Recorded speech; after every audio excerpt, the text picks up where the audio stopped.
DCL نے رواں مالیاتی سال کے ابتدائی 9 ماہ میں تیل اور گیس کے 8 نئے کنویں سسٹم میں شامل کیے ہیں۔ ان کنووں سے مجموعی طور پر 3,05,804 بیرل تیل حاصل کیا جا چکا ہے، جبکہ 3,677 ملین کیوبک فٹ گیس بھی حاصل ہوئی ہے۔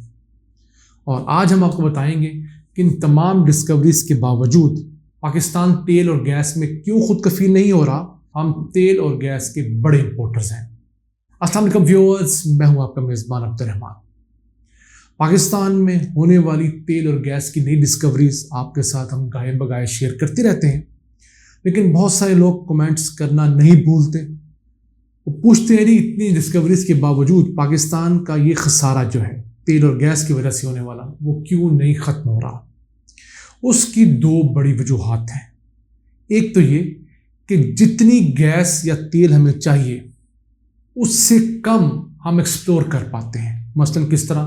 پاکستان جتنی گیس پروڈیوس کر رہا ہے اس میں ہر سال 9% کمی واقع ہو رہی ہے، کیونکہ گیس فیلڈز پرانی ہو رہی ہیں، ان سے پروڈکشن کم ہو رہی ہے، تو 9% گیس کی کمی یہاں ریکارڈ کی جا رہی ہے۔ پھر ایک تو ہماری آبادی بڑھ رہی ہے، اس کی گیس کی ڈیمانڈ بڑھ رہی ہے، اور اس کے ساتھ ساتھ نئے لوگوں کو گیس کے کنیکشن مل رہے ہیں یا ضرورت ہے۔ اب کل ملا کے پاکستان میں جو گیس کا خسارہ ہے وہ تقریباً 20% ہے۔ یہ نئی ڈسکوریز بمشکل 5-7% اس کو ٹاپ اپ کرتی ہیں۔ یہ نہ ہو تو ہمارے خسارے بہت بڑھ جائیں۔ اب کرنا کیا ہے؟ سب سے پہلے تو ہمیں بڑی تعداد میں ملک بھر میں آئل اور گیس کی ایکسپلوریشنز کرنی ہے۔ جب تک ہم بہت بڑے ریزروز نہیں ڈھونڈتے، ان کمپنیوں کو فیسیلیٹیٹ کر کے ان ہاؤس ملک کے اندر تیل اور گیس نہیں بڑھاتے، ہمارا خسارہ کبھی ختم نہیں ہوگا۔ اب یہ جو گزشتہ 9 ماہ گزرے، جولائی سے لے کر مارچ سن 2022 تک، اس میں 8 نئے کنویں جو ہیں وہ پاکستان کے سسٹم میں شامل کیے گئے ہیں۔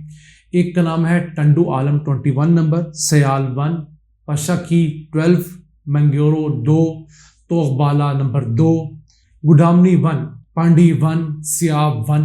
یہ جو 8 نئے کنویں پاکستان کے سسٹم میں شامل کیے گئے، ان سے کل ملا کر ہمیں جو تیل حاصل ہوا گزشتہ 8 ماہ کے دوران، کوئی کنواں تو جولائی سن 2021 میں ایڈ ہوا تھا، کوئی اگست میں ایڈ ہوا، کوئی سپٹمبر میں، کوئی اکتوبر میں، کوئی نومبر میں، کوئی مارچ میں، تو ان کی جو ٹوٹل پروڈکشن تھی اس کو ہم ایڈ کر رہے ہیں۔ وہ آئل کی تھی 3,05,804 بیرل، اور گیس ان سے اسی طرح حاصل ہوئی، وہ 3,677 ملین کیوبک فٹ گیس حاصل ہوئی ہے۔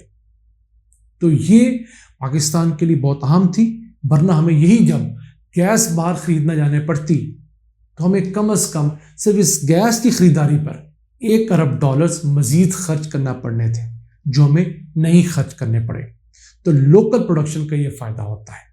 جہاں ہم نے $5 ارب کی خریداری کرنی تھی گیس کی، ان کنووں کی وجہ سے، صرف ان کنووں کی بات کرو، ہمیں $4 ارب کی خریداری کرنی پڑی ہے۔ تو یہ ایک اچھا سائن ہے۔ اب پاکستان کو جو روزانہ تیل درکار ہے، خام تیل یا دوسرا تیل، پیٹرول ڈیزل، وہ 6 لاکھ بیرل روزانہ ہے، جبکہ ہماری جو پروڈکشن ہے وہ 72,000 بیرل ہے۔ تو اوپر والا جو 5.25 لاکھ بیرل ہے وہ ہم امپورٹ کرتے ہیں۔ جب تک ہم اس امپورٹ کو ٹاپ اپ نہیں کریں گے لوکل ذخائر سے، ہمارے خسارے کبھی بھی کمپلیٹ ختم نہیں ہو سکتے۔ اسی کے ساتھ ساتھ اب پاکستان کے اندر ایک اور ٹرینڈ بھی آیا ہے، اچھا ٹرینڈ آیا ہے کہ ہم نے جو ایران کا بارڈر تھا وہ تقریباً 50-60% سیل کر دی ہے۔ اس کی وجہ سے اب ایران کی جانب سے جو آئل کی اسمگلنگ ہوتی تھی اس میں کمی واقع ہوئی ہے۔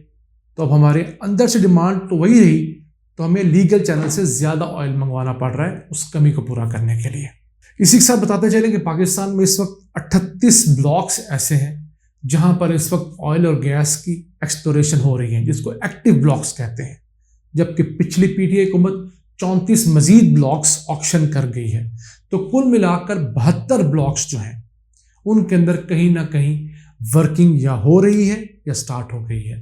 تو حکومتوں کو چاہیے کہ اس پروسیس کو تیز کرے تاکہ جو آئل اور گیس کی ایکسپلوریشن ہے اس کی تعداد میں اضافہ ہو، ڈرلنگ زیادہ ہو، رگز کے اوپر حکومت جو ہے وہ سبسڈی دے، ان کے ٹیکسز معاف کرے، اس طرح کا جو دوسرا اکوپمنٹ آتا ہے، کیمیکلز باہر سے آتے ہیں، اس کے اوپر حکومت ریلیف دے تاکہ پاکستان کا جو آئل اور گیس سیکٹر ہے یہ زیادہ انویسٹمنٹ کرے، کیونکہ اس سیکٹر میں کی جانے والی انویسٹمنٹ جو ہے اس کا ریٹرن جو ہے 100 ٹائمز تک آتا ہے، اس قدر زیادہ ریٹرن آتا ہے کہ آپ نے اگر ایک کنواں کھود لیا تو وہ آپ کو شاید سال میں اپنی لاگت پوری کر دے، اگلے 10 15 20 سال وہ آپ کو منافع ہی دے گا، پھر ملک کو جو اس کا اربوں ڈالرز کا فائدہ ہوتا ہے وہ اس کے علاوہ ہے۔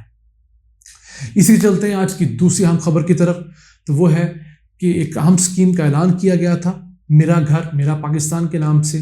آپ آسان شرائط پر اسٹیٹ بینک آف پاکستان یا پاکستان کے کسی بھی بینک سے اپنا گھر لینے کے لیے، بنانے کے لیے، پلاٹ پر گھر کنسٹرکٹ کرنے کے لیے قرض لے سکتے تھے۔ تو گزشتہ 10 ماہ کے دوران 180 ارب روپے کے قرضے منظور ہوئے ہیں، 50,000 افراد نے پورے پاکستان سے بینکوں سے قرض منظور کروائے ہیں۔ یہ جو رقم ہے 1 سال پہلے کے مقابلے میں 87% زیادہ ہے، اور صرف اپریل سن 2022 کے مہینے میں 66 ارب روپے کے قرض جو ہیں وہ جاری کر دیے گئے، یعنی کہ 180 ارب کے منظور ہوئے ہیں، اس میں 66 ارب لوگوں کو ہینڈ اوور کر دیے گئے ہیں۔ اور یہ پیسے فوراً نہیں ملتے، اگر آپ کو 50 لاکھ روپے کا قرض منظور ہوا ہے تو آپ کو 3 یا 4 قسطوں میں پیسے ملیں گے، تو اسی طرح لوگوں کو قسطوں پیسے مل رہے ہیں۔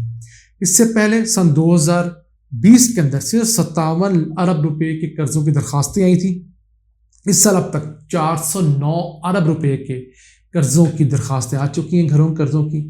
ابھی یہ دسمبر سن 2022 تک حکومت کا ٹارگٹ یہ ہے کم از کم 500 ارب روپے کے قرضے لوگوں کے اندر دیے جائیں۔ اب یہ 57 ارب سے 409 ارب روپے کے قرضوں کی ڈیمانڈ 7 گنا کا اضافہ ہے۔ تو میری تمام ناظرین سے، ایسے لوگوں سے جو کرائے کے گھروں میں رہتے ہیں، وہ اسلامک بینکوں کے پاس جا کر اپنا گھر بنانے کے لیے ضرور قرضہ اپلائی کریں۔ یہ 10 لاکھ روپے سے لے کر 1 کروڑ روپے تک قرض مل رہا ہے آپ کی آمدن کے حساب سے۔ اگر آپ تنخواہ دار ہیں تب بھی، اگر آپ اپنا کاروبار کرتے ہیں تب بھی، اور اگر آپ 2-3 بھائی ہیں یا باپ اور بیٹے ہیں تو اپنی آمدن کو ملا کر بھی آپ قرضہ حاصل کر سکتے ہیں۔ اس متعلق ہم کئی ڈیٹیل ویڈیوز پہلے بنا چکے ہیں، ڈسکرپشن میں کچھ لنکس ڈال رہے ہیں۔ کوئی پرابلمز آئیں تو اسٹیٹ بینک آف پاکستان کو کمپلین کریں، وہاں سے ہیلپ کریں۔ اگر 50,000 لوگ 180 ارب روپے قرضے منظور کروا سکتے ہیں تو ہو سکتا ہے جو اگلے 1000 آئیں ان میں آپ لوگ بھی ہوں۔ کوشش جاری رکھنی چاہیے، صرف نا امید نہیں ہونا چاہیے۔ اور پھر ایک چیز اور، حکومت نے بہت سارے جو کاغذات تھے، غیر ضروری کاغذات نکال دیے ہیں، لیکن پھر بھی آپ کو لاکھوں کروڑوں روپے اگر قرض دینا ہے تو ان کو کچھ نہ کچھ گارنٹیز تو چاہیے نا۔ ہمارا آپ کا کوئی رشتہ دار بھی ہمیں بغیر گارنٹی کے کوئی بڑی رقم نہیں دیتا، تو ہم امید کرتے ہیں کہ بینک ہمیں کسی گارنٹی کے بغیر رقم دے، ایسا نہیں ہوتا۔ اگر تو آپ کو 5 لاکھ روپے تک بلا سود قرض چاہیے گھر بنانے کے لیے، اور آپ کے پاس 3 4 5 مرلے کا پلاٹ ہے، تو آپ اخوت فاؤنڈیشن سے گھر لے سکتے ہیں، گھر کے لیے 5 لاکھ روپے تک بلا سود قرض لے سکتے ہیں۔ اس سے اوپر جو رقم ہے وہ اسلامی بینک کے لیے آپ جا کر اپلائی کر کے لے سکتے ہیں۔ 5 سال سے 20 سال تک آسان اقساط کے اندر بہت کم انٹرسٹ ریٹ پہ، یا اسلامک بینک کے اندر رینٹل ویلیو پہ آپ کو یہ قرض مل رہا ہے، تو ہمیں اس کو اویل کرنا چاہیے۔ ایک اچھی اپرچونٹی ہے، اور اسی کے ذریعے بہت سارے لوگ اپنے گھر کے مالک ہو رہے ہیں اور عنقریب ہوں گے۔ ان الفاظ کے ساتھ اپنے میزبان عبد الرحمان کو اجازت دیجیے۔ اللہ نے کے بعد